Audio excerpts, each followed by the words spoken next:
Hi VC, it's Bill here again, and today I'm going to follow up on question number 3 that was in David Atkinson's set of questions for the Vinyl Tag 2026. And I think I said in my video response to the Vinyl Tag 2026, I said that for this particular question, question 3, your vinyl record collection in 10 years' time, is it bigger, smaller, or about the same? And explain why. And I said probably about the same, and I said I would explain further in a separate video. So I've been thinking about this video for a few months now, actually, and it is the direction of my record collection, but I'd like you to think of the direction of your record collection. And are you just buying random records? Are you after the numbers? Or as Mazzy says, it's all about the music. What's motivating you? What's making you add or subtract from your collection? So, probably like many of you, I catalogue my collection on Discogs, and I've now got 1,144 items in my Discogs catalogue, and we're at that number because recently I finished cataloguing the singles that my wife and I have in the collection. So I think I've got about 102 singles and she had 54. So of that 1,144, we need to take away the 156 singles. But, for example, one entry is for Dire Straits, and there's 6 albums in this CD collection. Likewise, I have this really nice jazz collection, and it's the 25 original albums, the Perfect Jazz Collection. So we've got Thelonious Monk, Miles Davis, we've got Weather Report, etc. So I have to add to the number of entries in the Discogs collection. So currently I need to add another 81 albums to that 1,144, and then take away the 156 singles. I hope you haven't dropped off to sleep yet, Stuart, or anybody else. This is a great channel for insomniacs. So at the moment, I have 1,069 albums in the collection. However, 112 of these are my wife's. So I think you may remember that last year, I think it was, I had a video called Crisis, or Existential Crisis, and I was slightly worried about my record collection and where it was going. And then I had a follow-up one that was Crisis, What Crisis? And I ended up with, and some people sort of commented, why are you doing this to yourself, Bill? But I commented that I would probably like to have a collection of 1,111 albums. So I've got 42 albums worth that I still need to acquire because of collections like the ones I showed earlier. So what's the difference between a record collection and a record library? Is a record library one that, yeah, you could open your front door and ask people if they wanted to come and borrow a record, and you would be expected to have quite a collection and to cover, all the bases. Or, yeah, I'm not going to lend my records to anybody. I think I've been caught out with that before. But, yeah, what's going through my head? Well, I've seen some of these, some of your collections and all these wonderful, storage devices, and yeah, walls and walls and walls. And I don't have enough wall space to keep buying and buying and buying. I think, yeah, Hawkwind's in search of space. So I have got, room to expand, but yeah, I don't want it to take over the house. Otherwise, I'd need to build a man shed at the bottom of the garden and heat it to stop the records warping or whatever. So yeah, I'm quite happy with the sort of size of my collection because, yeah, it's about the music and you want to regularly listen to the songs, the music tracks in your collection. Otherwise, what's the point of having it? So, yeah, all sorts of tricky questions. So I've imposed this limit of 1,111 albums, and by the same sort of stupid logic, I would go for 111 singles. So I'm 9 away from my target there. With singles, I always thought it'd be nice to have a jukebox, and I don't know what the capacity is in a jukebox, but I thought, yeah, a jukebox worth of singles would be good. But yeah, in my head, in 10 years' time, I want to have the perfectly curated collection. And it's my collection, not your collection, because your collection will be your collection. And your tastes are different to my tastes. So, carefully curated. I like the sound of that. The other thing, going back to the Discogs, I think, if I remember this rightly, I've got, yeah, there's the 112 albums owned by my wife. I've got, I think it's 37 albums that are earmarked or put in a folder called potential purge albums. Yeah, purging is good.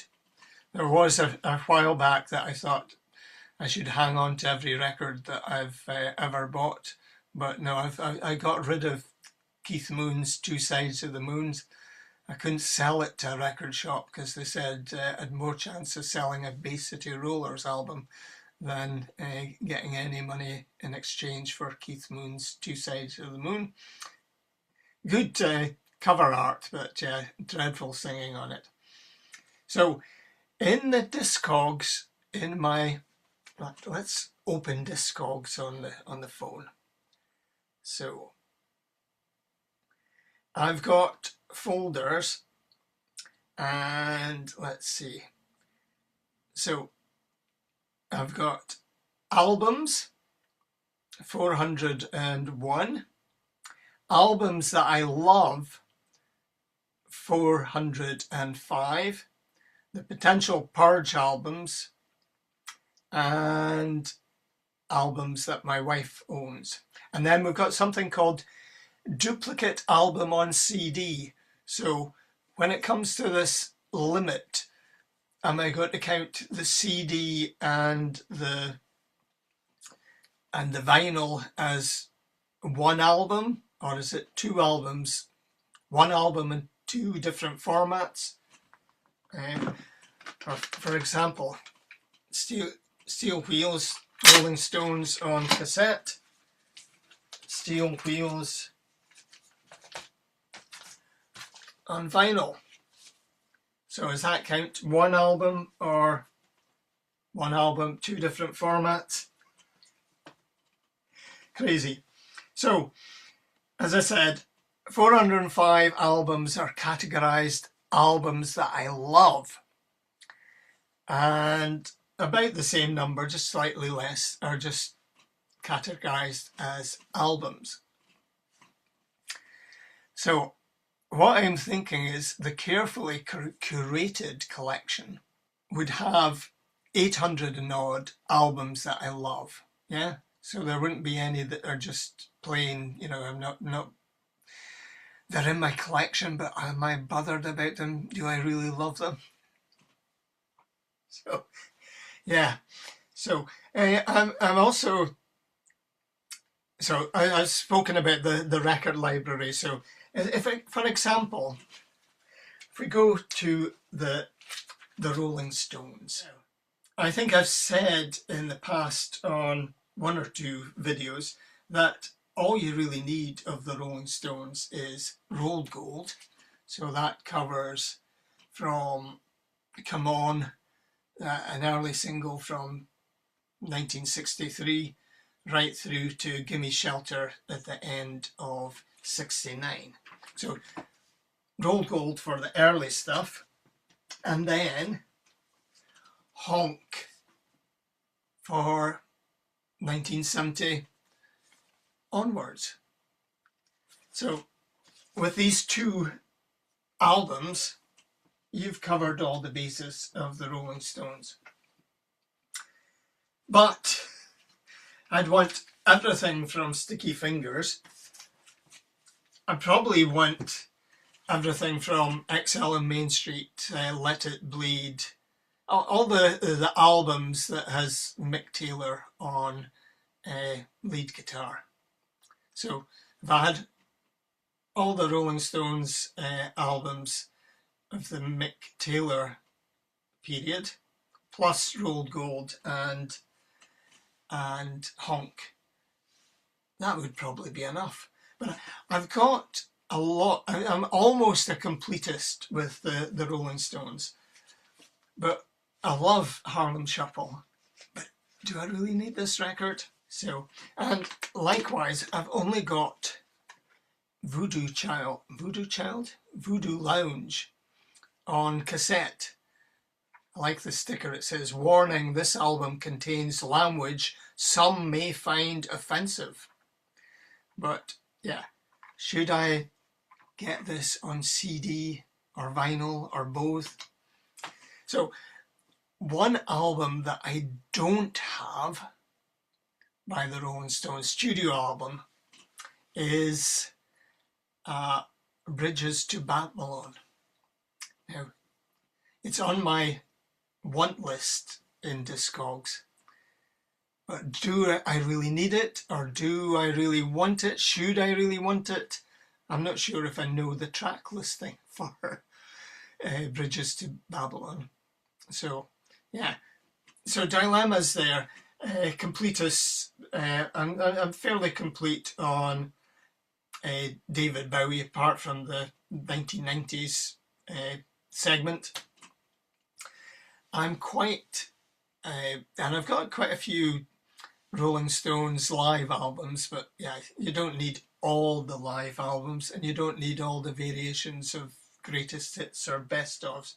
I've got that one with the, you know, the different boots on the front. So likewise, I've got a box set of the Beatles stereo albums. I've got a Revolver box set. I've got the Beatles live at the BBC, but this is just volume 1. Do I need volume 2? Am I a proper Beatles fan without having volume 2 of the Beatles live at the BBC? And speaking about overlaps, when I first started collecting in the 1970s, there was a a weekly publication that built into an encyclopedia, and it was called The Story of Pop. So although I was collecting Deep Purple and Mott the Hoople and David Bowie, The Story of Pop started speaking about, the founders of rock and roll. So yeah, 1950s, they started their, story of popular music had to be starting with Elvis, really. Yeah. Does music not go back a little bit earlier than that? But yeah. So I got this Chuck Berry's Motivating in, I don't know, about 74, 75, mid-70s anyway. And it's got the classics, Johnny Be Good, Roll Over Beethoven, Maybelline, Bye Bye Johnny, Little Queenie, No Particular Place to Go, etc. But then I've also got the best of Chuck Berry. And yeah, Motivating's got 22 tracks on it. This one's got just 20. If I look through the track listing of the vinyl and the CD, it's probably, 60% overlap. So, yeah, do I need both? Similarly, going through the rock and roll essentials, the Everly Brothers, that's essential. That needs to be in a collection or a record library. But That'll Be the Day. I've got this because I've got David Essex' other soundtrack album, the Jim McLean, and that's Stardust, which is one of my all-time favourite albums. But yeah, this is a good selection of rock and roll stuff. But yeah, it's got That'll Be the Day, but done by Bobby V and the Crickets. It's got Chantilly Lace, but I don't think there's any, there's no Buddy Holly on this. Instead, they've got Bobby V and the Crickets, so I don't know what's happening there. But yeah.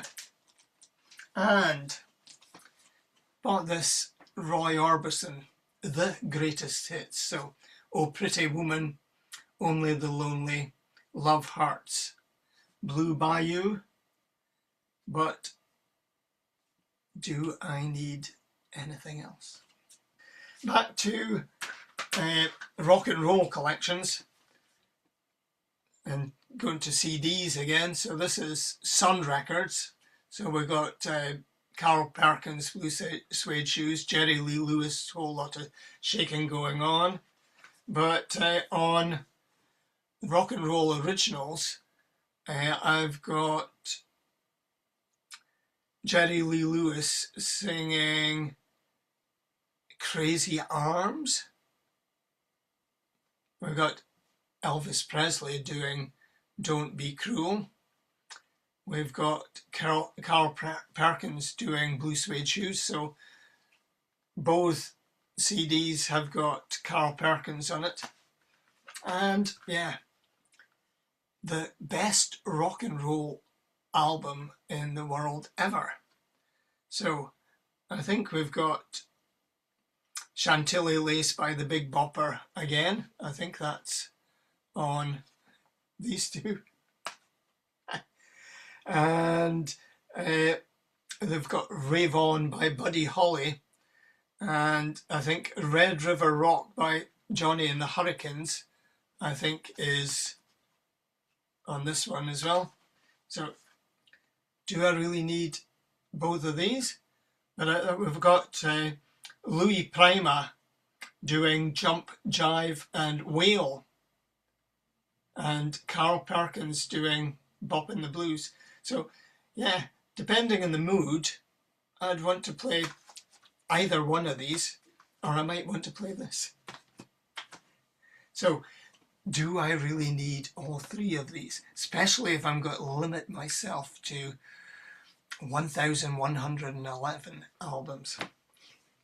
So, direction of collection. I think I've shown some of these before.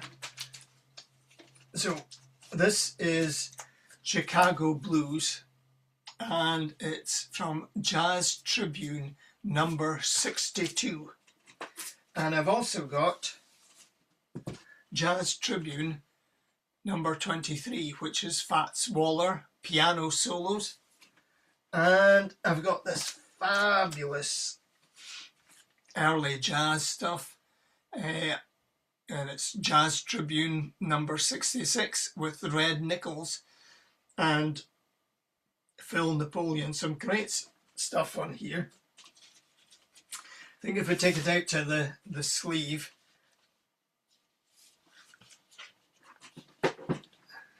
won't probably focus on that, but that's a list of all the Jazz Tribune records that are available. So at one point I thought it'd be great to pick up as many of these because there's some great tracks on them, and have a collection of that. Now, would that make my record collection unique and something that I'd carefully curated? Well, I got Cab Calloway and Co, and this is Jazz Tribune number 58, and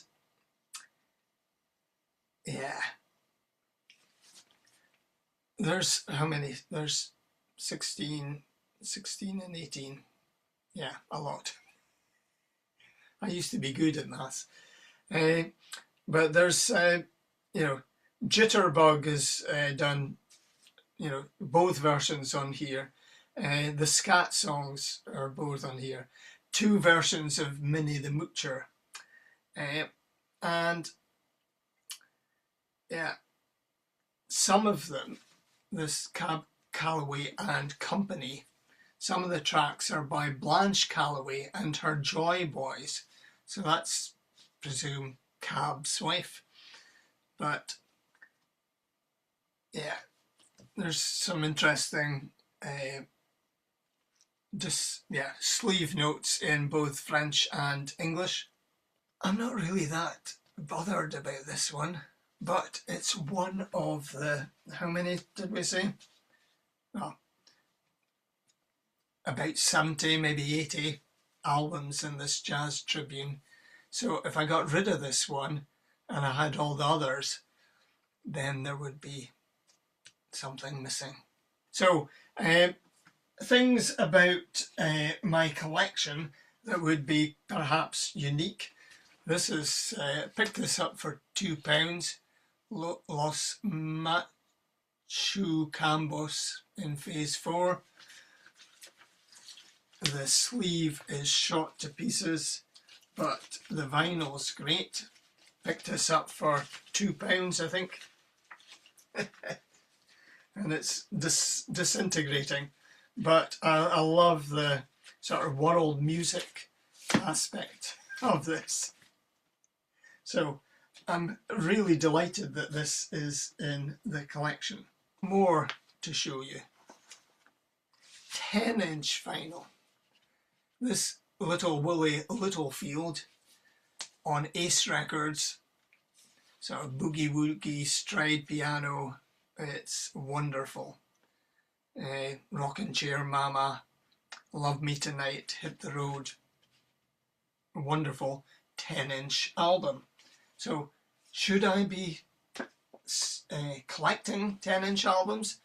This is a bit of nostalgia. My brother used to have this record, Christmas at the Patty Pavilion, and it's got the Flying Aces and Ducks Deluxe and the Jets and B.J. Cole and Deke Leonard and some Welsh rock.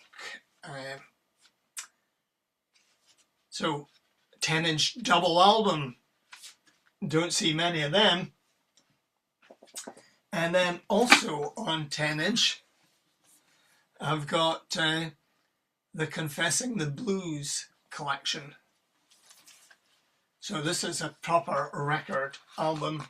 So this is like how you used to get Beethoven's Fifth when it was all in 78, and you had to have several records that your butler would, well, you'd have two turntables with the big horns, and your butler would be the, the original DJ, and would make sure that, side 3 was lined up to play after side 2 out of the, the whole classical music concerto or symphony. So some really great blues stuff on here. I've got Muddy Waters. There's Chuck Berry doing Little Queenie. Now it's Chuck Berry blues. There's Jimmy Reed on here, Big Bill Broonzy, Howling Wolf, Lightning Slim, Mississippi Fred McDowell doing You Gotta Move, which the Rolling Stones covered on Sticky Fingers. So there's I think I might want to collect all the blues recordings of songs that the Rolling Stones have covered in their career. A bit of a ramble. I hope you found it interesting seeing these records I've shown. This is an interesting one. This is called Without the Beatles. So you can see they've done the sleeve to look like the with the Beatles, but this is all the originals of songs that the Beatles covered. So there's the original of Roll Over Beethoven by Chuck Berry. Now, that was on, was it? Yes? Or this one? You've got Some Other Guy by Richie Barrett. I think that's also on that Stardust soundtrack. You've got Bebop-A-Lulu, or Lula, Gene Vincent. How many times have we mentioned that particular track? And yeah, Three Cool Cats by the Coasters. Now, I did see a book or a list that was suggesting that I should have a Best of the Coasters in my Best of the Coasters album in my collection. Do I need that on CD or do I need that on vinyl? Decisions. Have we come to any conclusion? I do like my classic rock, so I've got Dark Side of the Moon, I've got Asia, I've got Breakfast in America. But if I keep going down these classic rock albums collection, am I just being the same as some of you guys out there? And I'm not having my individual stamp on it. Oh, decisions. So, and yeah, recently I mentioned in the vinyl tag, we've got Robert Forster's Strawberries. Great album. That's on the list of albums that I love. If I was continually going to lists, would I have ever picked that up? Although it was as a result of a review in a music magazine, so either Uncut or Mojo, etc. Yeah, these 1001 albums you must listen to before you die. Yeah, listen to them once. Do you need them in your collection? Are there another 1001 that are better or less than, the old favourites? But the old favourites, yeah, they're old favourites in these lists all the time because they're cracking records. Revolver, Sticky Fingers, XL and Main Street. Do I need any Kiss in my collection? Do I need any Rush? I'm not a huge fan of Bruce Springsteen. But after going to see the biopic, I was thinking I might buy the river. Do I need to buy the river? Yeah. Too many questions. I think I've rambled on enough. Haven't mentioned jazz, or did I? I did mention jazz. I want more jazz on vinyl. I've got a lot of Blue Note on CD. Will I swap the CD for the vinyl version of it? Do I need these, what is it, Tone Poet or Mo Fidelity, Mobi Fidelity? You know, records that cost £200 or £120 for a single album. Do I need all the box sets of the Beatles, you know, the 50th anniversary, or the box set? Oh, I've got the box set of Revolver. Should I have the box set of Rubber Soul? Have they issued that yet, or is that part of McCartney's pension plan? Lots for me to think about. I wonder if you people out there in vinyl community land, you know, struggle with similar questions, or do you just go into record shops saying, yeah, I'll have that, I'll give that a go. There's enough shelf space that I don't need to think about purging anything. Why purge? Yeah, I'm going to do some purging. Bye just now. But yeah, I'd love your comments on the direction that your collection is going in. Is it carefully curated, or are you just going for 9,000 albums or 20,000 albums? What's the optimum number of albums?